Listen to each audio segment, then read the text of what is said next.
Hello, so this is a recording to show you what it looks like when a student takes a test, and I'm also going to go over how to delete the student's attempt. Okay, this might be useful for when we set the test to only allow the student to do one attempt at the test, and if something goes wrong and for some reason you need to let the student take the test again, of course, he's only allowed to take it once. So how do we deal with that? How do we get him or her another attempt? Okay, so the first thing I'm going to do is I'm going to switch my role to a student. That way I can see exactly what a student sees. Okay, so you can do that too if you ever want to check to see what a student sees. Okay, so I'm just going to go into the CS midterm that I've used for another video. So this is a test that I've set up in the past, and as you can see that it says only one attempt is allowed. Okay, so let's go ahead and attempt that quiz. Gives that warning about I only have an hour and 15 minutes. Okay, and I just made some stupid questions here that doesn't really matter. Okay, so let's just go through that. This is basically what a student sees, by the way. So here's the quiz navigation if you've divided your test into various pages like I have.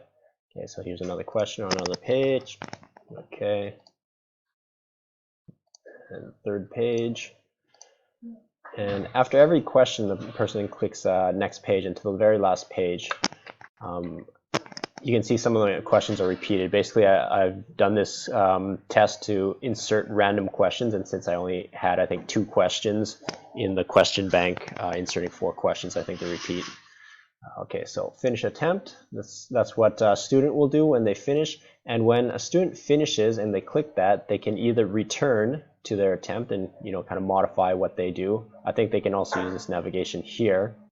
And the very final thing, this is the very final. Okay, so once they click that, they can't go back in. Okay, so be aware of that. So clicking finish attempt brings you to the summary screen where you can go back.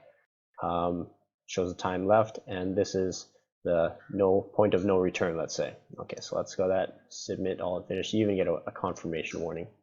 Okay, so once that is attempted, this is what the student sees, and they can't do anything else in the test because that counts as their attempt. So let's go in as a teacher. So let's return to my normal role. As a teacher, you can see that how many attempts. So each student that takes the course, it'll count as an attempt. Okay, so if 5 students took the test, then you'll see attempts 5. Okay, so let's go in there and you can see everybody who took the test, and you can see that I took the test as a student. There's my attempt. You can review it. Any automatic grading will come up there. Okay, and so let's talk about the situation where you do need to delete that student's attempt because maybe something happened and they had to, I don't know, they got hit in the head by an asteroid and had to go to the hospital, and now they're back and they need to redo their test or something. I don't know. Okay, anyways, so here, click that, select whoever's attempt you want to delete, and very easily delete selected attempt. Yes. Okay, and that's about it. And that way the student can go back and take the test again. So if I go back there and I change myself into a student again, you can see I can take the test again now, right? Allowed attempts 1. Okay. Another thing that I should mention,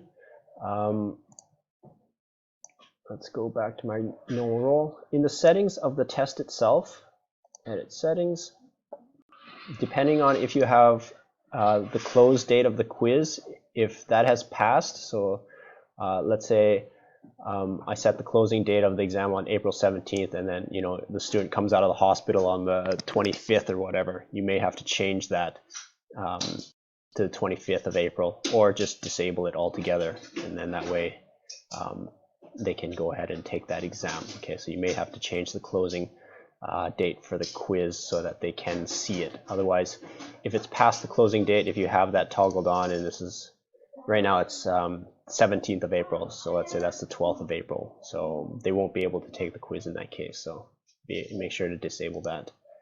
And if you're wondering about where to set the attempts. That's where it is, allowed attempts 1, and make sure it's not unlimited.